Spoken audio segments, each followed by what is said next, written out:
Prismos Beauty, the prime of beauty. Shop now on prismosbeauty.com. Pan India star Prabhas నటించినది Raja Saab movie రోజు రోజుకు అంచనాలు పెంచేస్తోంది. ఈ cinema release date ను ముందు ఈ ఏడాది డిసెంబర్ 5న అనుకున్నారు. కానీ ఆ డేట్ నుంచి వాయిదా వేశారు. జనవరి 9న రిలీజ్ చేస్తామని ఆ మధ్య ఓ ఈవెంట్ లో నిర్మాత విశ్వప్రసాద్ ప్రకటించారు. ఇప్పుడు రిలీజ్ అయిన ట్రైలర్ ను కూడా ఇదే విషయాన్ని ప్రకటించారు. ఇక ట్రైలర్ చూసిన తర్వాత ప్రభాస్ ఫ్యాన్స్ ఖుషి అవుతున్నారు. ఈ ట్రైలర్ లో ప్రభాస్ 2 లుక్స్ లో కనిపించాడు. యంగ్ ఏజ్ ప్రభాస్ లుక్ అదిరిపోయింది.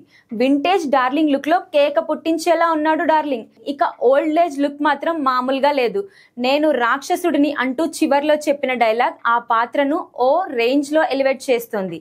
అయితే ఈ సినిమాలో సంజయ్ దత్ కీలక పాత్రలో నటిస్తున్నాడు. దీంతో ఆయనే విలన్ అని అనుకున్నారు. కానీ లేటెస్ట్ ట్రైలర్ లో ప్రభాస్ ఓల్డ్ ఏజ్ పాత్రను హైలైట్ చేశారు. దీంతో అసలు సంజయ్ దత్ కాకుండా ప్రభాస్ ఓల్డ్ ఏజ్ పాత్రనే పవర్ఫుల్ విలన్ గా కనిపించబోతున్నట్లు తెలుస్తోంది. వాస్తవానికి సంజయ్ దత్ పాత్ర కంటే ప్రభాస్ ఓల్డ్ ఏజ్ పాత్రలోనే చాలా ట్విస్ట్ ఉంటుందని అంటున్నారు. ముందు నెగటివ్ రోల్ లో కనిపించిన తర్వాత మంచోడిలా మారిపోయి సంజయ్ దత్ పాత్రను ఎలా అంతం చేస్తాడనేదే ఇందులో చూపించబోతున్నట్లుగా సమాచారం. మరి రాజాసాబ్ రాక్షసుడి ఆట ఎలా ఉండబోతుందో సినిమా రిలీజ్ అయ్యే వరకు వెయిట్ చేయాల్సిందే.